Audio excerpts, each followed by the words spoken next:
오늘 힐링 책사모 8월 25일부터 다산의 마지막 질문 읽습니다. 나를 깨달아가는 그런 책일 것 같습니다. 1장 1000명 미상 마지막 순간까지 멈추지 말고 성장하라. 왜 공부하는지를 알기 위해 공부한다.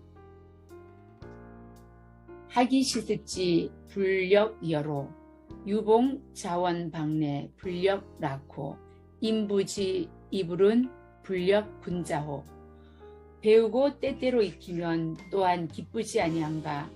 벗이 먼 곳에서 찾아오면 또한 즐겁지 아니한가.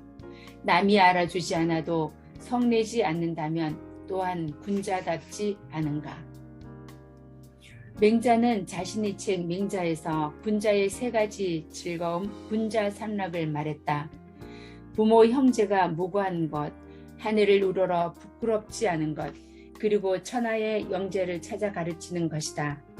맹자의 정신적 스승인 공자가 따로 군자 삼락에 대해 말하지 않았다. 다만 예문에서 군자의 세 가지 즐거움에 대한 공자의 생각을 엿볼 수는 있다.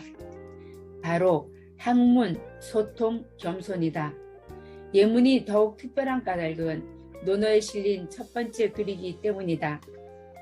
물론 논어는 공자와 제자들의 언행과 행적을 순서 없이 모아서 기록한 책이라 가장 먼저 나오는 글이라고 해서 특별하다고 할 수는 없다. 하지만 의도했던 아니든 이 글은 충분한 의미를 갖고 있다.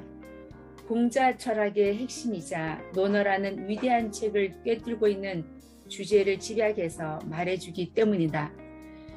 논어의 제1편의 제목은 이 문장의 앞두 글자를 따서 학이편이라고 한다. 다산은 학이 시습지에 대해 이렇게 보충해서 알려준다. 학은 가르침을 받는 것이고 습은 학업을 익히는 것이다. 시습이란 수시로 익히는 것이며 열이란 마음의 쾌, 즐겁고 통쾌함이란 것이다. 다산은 열을 주역, 쾌의 뜻과 가깝다고 보았다. 둑을 터서 물을 잘 흐르게 한다는 뜻으로 오늘날 장애물이 제거된다는 말이 여기서 비롯되었다. 막힌 물을 잘 흐르고 장애물이 사라질 때 바로 공부의 즐거움을 느낀다. 공부가 힘들고 답답하다는 세태에서 다산의 해석은 특히 새겨볼 만하다. 공부란 새로운 것을 알고 그것을 내 삶에 적용하고자 하는 노력의 축적이다. 그래서 공부의 의미를 제대로 알면 공부 자체가 통쾌해진다. 당연히 공부하는 시간이 기다려질 수밖에 없다. 아이는 물론 어른도 마찬가지다. 요즘 새벽잠을 물리치고 새벽에 공부에 열중한 사람들이 늘어난 까닭은 이러한 공부의 의미를 깨달았기 때문일 것이다. 즐겁지 않은 공부는 공부가 아니다. 양나라 유학자 황가는 시습을 공부의 시기라고 해석하며 다음과 같이 말했다. 일생을 두고 시기에 맞는 것, 맞게 하는 것, 1년을 두고 시기에 맞게 하는 것, 하루를 두고 시기에 맞게 하는 것이다.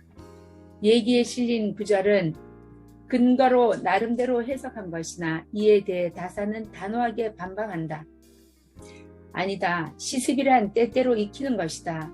음악을 배웠으면 음악을, 외우는 것을 배웠으면 외우는 것을, 활쏘기와 말물기를 배웠으면 활쏘기와 말물기를, 글쓰기와 셈을 배웠으면 글쓰기와 셈을 익히는 것은 모두가 학업을 익히는 것이다.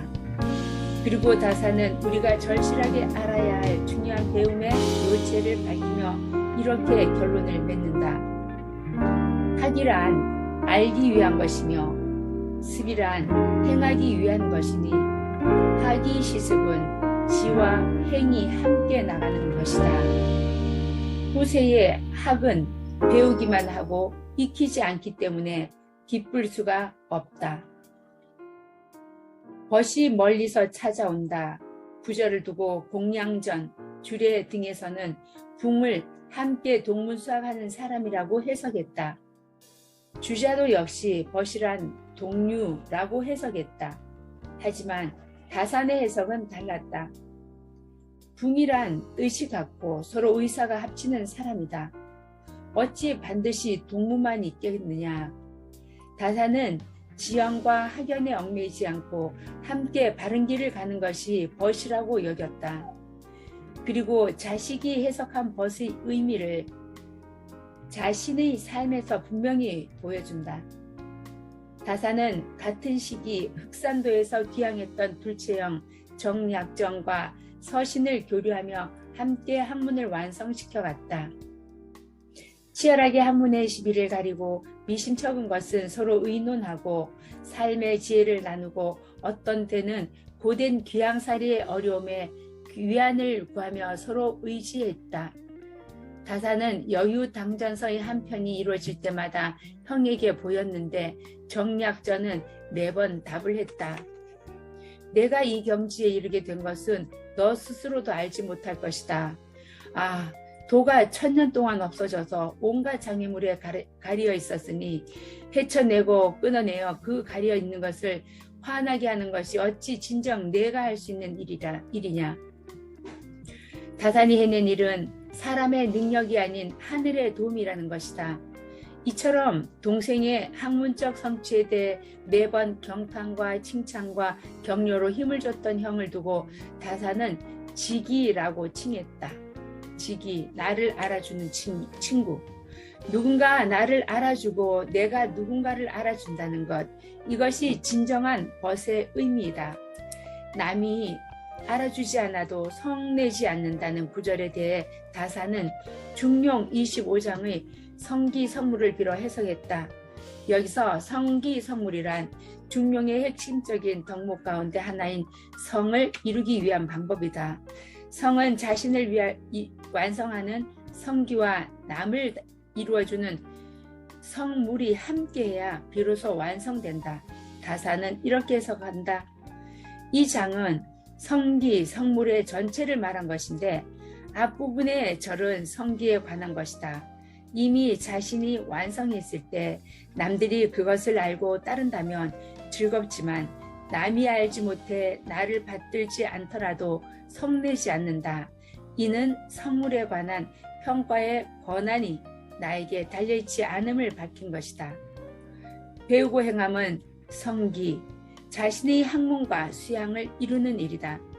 이로 인해 남들이 나를 알아주고 멀리서 좋은 것들이 찾아오면 함께 즐거움을 나눌 수 있다. 하지만 내가 이룬 성취를 다른 사람이 반드시 알아주지 않으며 그에 대해 서운해할 필요도 없다. 나를 평가하는 권한은 내가 아닌 남에게 달려있기 때문이다. 남이 나를 알아주지 않은 까닭은 그 사람이 우둔해서일 수도 있고 반대로 내가 모르는 스스로의 부족함 때문일 수도 있다.